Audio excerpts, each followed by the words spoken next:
Lonerbox had a debate recently where his opponent, who, to be clear, he's himself like a moronic small-time YouTuber, Lonerbox hanger-on, which is extremely weird of a description to be. But he had a debate with someone who literally is like a Lonerbox fan, who he apparently is now too much for. Like, he's become too much of a Zionist, even for one of his own, like, fanatical fans. And they had a debate in which this guy, like, without even trying, managed to get Lonerbox to admit that he's against equal rights for Palestinians on racial grounds. It was actually one of the most unbelievable things I've ever seen. I could not fucking believe how easy this was, how simple it was to get this guy to just say this shit. So he was posed directly the question of whether it would be anti-Semitic to give Palestinians equal rights, the right to vote, the equal representation, basically, the rights that they are denied by Israel. If it would be anti-Semitic. Guess what he answered? I bet you already know, but because it's like, okay, how could you possibly argue that, right?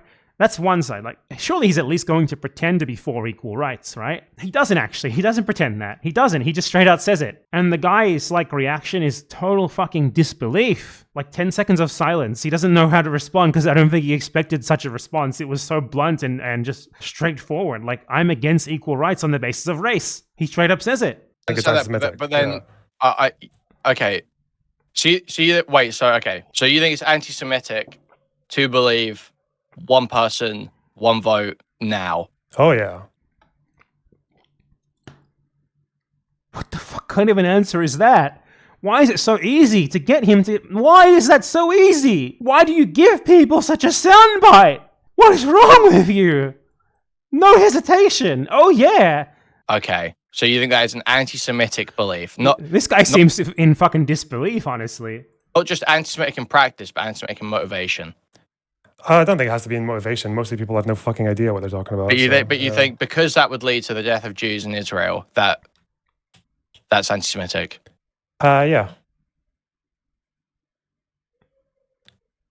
It would be like, So I just want to note here, this talking point is amazing, right? Because currently, Jews in Israel are massacring Palestinians in droves. They have been doing this the whole time. So it's crazy how he justifies his clear racism with this insane hypothetical, when the opposite of that hypothetical actually really exists in practice. So by his logic, wouldn't it make sense then for Palestinians to be the only ones to be allowed to vote? Doesn't that make more sense? It's funny how this never goes questioned. Like, okay, that reality, the thing that you're scaremongering about potentially happening is happening right now, and it's not the Palestinians who are doing it. So why do we not apply your logic the other way around? He's so fucking brainless. This is pure racial supremacism. And the only way that you get someone to say such insane, dumb shit, especially when they have spent years beforehand pretending to be pro-Palestinian, the way that you do that is through paying them. The way this happened is that he gets paid to say this. It's that simple. His stream is not big enough to be profitable enough for him to live off it on its own merit. So what he does is he takes money from Israel. It is that simple. That's how he gets here. And now after this, I want to give him a chance to speak here, okay? Because one of the primary tactics that a lot of these liberal Zionists use, their argumentation tactics, it is to completely change the terms of the argument. You ask them a question based on something, and they give you something that is just totally fucking out there in response. Like a made-up hypothetical that does not exist and that is totally invalid in what it's trying to be analogous to. So they replace like the real-world scenario with a hypothetical alternative reality that is totally out of line with actual reality. And they try to get you to accept that as the terms of the arguments instead. And then they're like, well, so you agree with what I just said about this hypothetical that I made up, right? And then if you say yes, it's like, okay, I've won the argument. I've successfully changed the terms of what we're talking about, which immediately went from the actual reality of the situation to some shit that I just fucking made up. So this is what they do. Lonerbox did this very similarly as well, when he was arguing that a Jewish doctor in Gaza misidentified slain toddlers as toddlers when they were actually Hamas militants, something that he made up himself based off nothing. And then he said, well, it's technically possible that in a state of shock, this doctor might have misidentified a 17-year-old Hamas militant as a toddler. Is that not potentially possible? Like even 1%? And his opponent was like, yeah, I guess. And he's like, I won. This is another one of those. They can't deal with reality, so they make their own fucking reality. Here's the counter: is like, let's say that Israel succeeds in their big project of like they want every Jew to return to the homeland, right? So it's like you've actually got like 16 million fucking Jews living from the river to the sea, and then they say, okay, well, since now we're basically like 2/3 or 3/4 of the population, even with the West Bank and Gaza, and they say, all right, now we'll do one state solution. Let's go one person, one vote.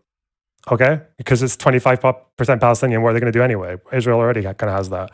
And then Palestinians say, wait, fuck off. Like, we don't want to just have like be brought into this democracy with the country that has treated us like shit for the last 75 years, just so that we can exist as a minority and not like... You notice how the analogy, and he's going to say, this is just like the reasoning as to why I think that Palestinians should not be allowed to have an equal vote to Jews. It's the same. But you had to fucking make up a scenario in which what happens is the fucking Palestinians are the victims in order to try to make it seem like the Israelis would be victims. You had to acknowledge the genocidal ethnic replacement ideology that is Zionism to even make an analogy here. I mean, you must be fucking shitting me.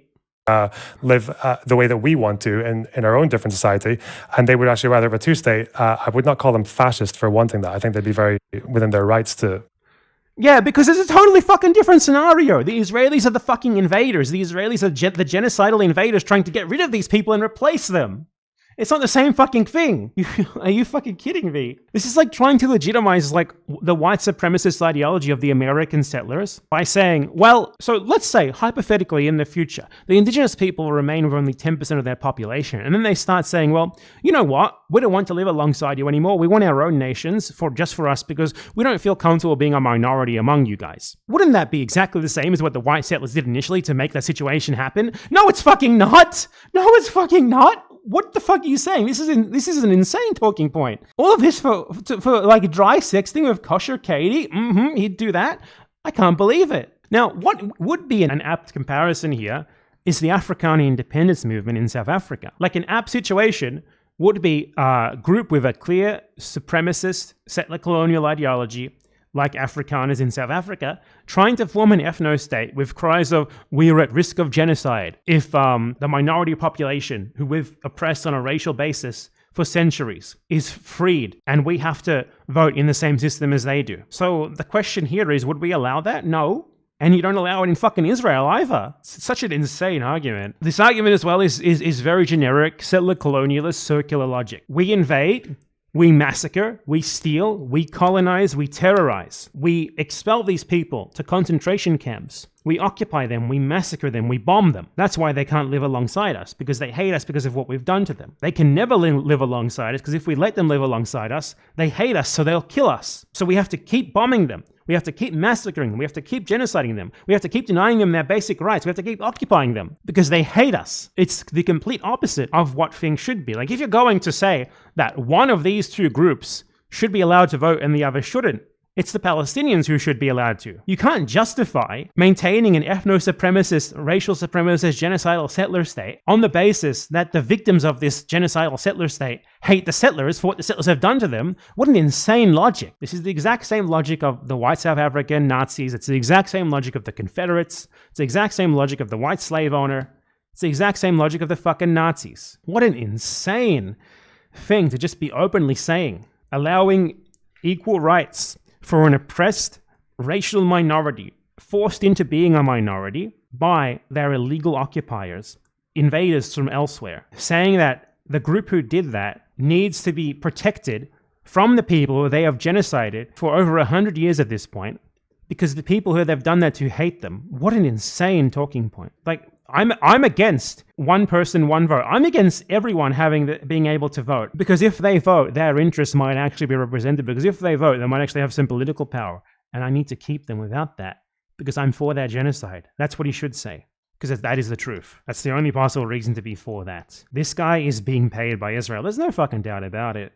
While we're here, why don't we just let me show you a great example of precisely how that is the case. So Lonerbox went on a paid propaganda tour to Israel. And during this paid propaganda tour to Israel, Lonerbox interviewed insane West Bank settler Kahanists. Kahanism is like far-right Israeli settler ideology, like let's massacre all the Arabs, that sort of thing. And Lonerbox has been trying to frame himself as like having been balanced on this trip. He's like, yeah, I interviewed the Israelis. I talked to fucking Elon Levy, the fucking Israeli Goebbels. But I also talked to a Palestinian once or twice, okay? It was very balanced. So I'd like to show you, because we've all seen how Lonerbox speaks to Palestinian advocates. He gets so angry at them. He fucking screams at them. He curses at them. I want to show you what Lonerbox acts like when he is speaking to someone who is like an active and open supporter of Barak Goldstein, who was the perpetrator of the Cave of the Patriarchs massacre. He, this IDF veteran Israeli, took his gun and massacred Palestinians, killing 29 people and wounding 125 others, including children, by the way. Lonerbox had this opportunity to ask hard-hitting questions to a genocidal settler extremist who supports that guy explicitly. So let's check this out, folks. Let's see the hard-hitting questions that Lonerbox had for someone who wants to genocidal Palestinians. He was specifically talking to him about the massacre that I mentioned. Let's check it out. 2,000-year-old building, and you see that people come here, all kinds of Jews. It's an important site. Okay. Okay. Jewish and Muslim sides are really close together. Yeah, there's a door. So when Mr. Goldstein did his thing, did you look at Dr. Goldstein, he didn't go to. Really close together. Yeah, there's a door. So when Mr. Goldstein did his thing, did you look at Dr. Goldstein. Okay, so he asked this guy, you might not have been able to hear it, he asked him, when Dr. Goldstein did his thing, how did he make sure they didn't accidentally kill Jews? That's his hard-hitting question. It's like, how is this guy like such a fucking sick military operator that he managed to only massacre Palestinian children, not Jewish children? That's his question, right? And the guy's immediate response is, Dr. Goldstein, Dr. Goldstein. You're going to disrespect the name of Mr. Barak Goldstein, the perpetrator of the Cave of the Patriarchs massacre. They're really close together. Yeah, there's a door. So when Mr. Goldstein did his thing, did you look at Dr. Goldstein. He didn't go to doctor school for you to call him Mr., okay. but he was. Lonerbox's response to that ridiculous response is, oh, okay. Oh, okay. Stand there meekly and just let this guy say whatever he wants. Let this genocidal terrorist say whatever he wants. You have to understand what the situation This is someone who shouts over anyone who says anything about Palestinians, by the way. there was, and I'm in no way am I justifying his act. We completely abhor that act and have no justification for it.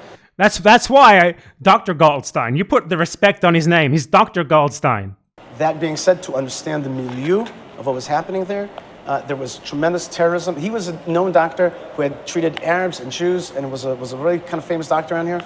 But there was a lot of terrorism, I'm pretty sure that Barak Goldstein, I remember reading that Barak Goldstein was a doctor who had refused to treat Arabs. On his Wikipedia article, in the second paragraph, in 1983, Goldstein immigrated to Israel and served as a physician in the Israeli military, during which he refused to treat Arabs, including those serving as soldiers. This guy tells a bold-faced lie right in their fucking face, and they do not challenge him at all. These are people who, when you bring up like actual forensic evidence of Israelis shooting Palestinians in the head, they scream at you about how maybe that baby was actually a 17-year-old Hamas militant. These guys claim, we are nuanced, we're in the center.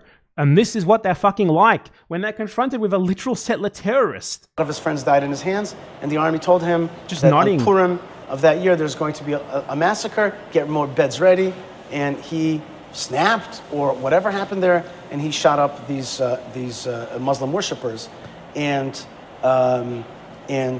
after that they separated this building so that Jews and Muslims would not kind of have friction between them.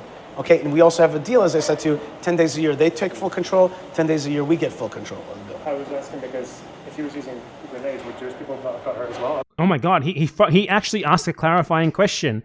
I was asking because if he was using grenades, would Jewish people not have been hurt as well? How was he so good at throwing those grenades? Why was he so precise with his grenades? Why were his grenades magnetic to Palestinian children? I'm so impressed. That's his question. He was not using grenades. He came early in the morning, and at the very early prayer, he was using his gun. But I just want to tell you something about that, which is the Goldstein incident is regrettable. But I want you to know that what we also regret is that Hebron has a humongous history before Goldstein and an important history after Goldstein, and therefore we a little bit resent sometimes that it always gets painted with that brush. We are armed. We live with Arabs all the time, and yet this doesn't happen. This is a one-time incident. We do not encourage that kind of act or thinking, And it happened, and there's no way to deny that. And I can talk about it, but it's important for us to just say, look, that's an Dr. Goldstein to event, you. but it can't paint the whole history of this place. There's literally no pushback at all. He stands there meekly and lets the man speak. Compare this to the way that he talks to fucking Arabs who are concerned with his denial of fucking the mass murder of Palestinian children. This is Lonerbox's reaction to someone advocating for Palestinians. Compare this to, like, how to do such 360 no-scopes. This is his reaction to someone pushing back on his claim that slain Palestinian toddlers are actually adult militants. You can call a fucking 17-year-old a toddler if you're in the in the right mood for it, you know? It's not like an unusual thing to do. Bro, what? Yeah, Dude, sorry. what? Shut the fuck up. Bro? You're a toddler to me, just so you know, from the way you're talking to me, right? Okay, You're let's- a toddler, actually. Not those babies. You're not those slain babies. You're the toddler. Just the comparison here is insane. You know what? This is a great time. This is a great time for us to play a certain clip that recently resurfaced of Lonerbox's musical talents. I'd like to show you the music of Lonerbox. The fantastic talents of musician Lonerbox, which could give us some insight into why he's taken money to be a pro-Israel propagandist now. Why he's doing this, why he's standing there and just nodding and saying, "Oh, Dr. Goldstein," when confronted with a genocidal Zionist terrorist. Let me show you his music. Put some lube in your palm and pretend you're my mom. Would you still love me if I was a pedophile? If every thought inside my head was vile. AI pictures of lolicon till the aching in my balls is gone. Would you still love me if I was a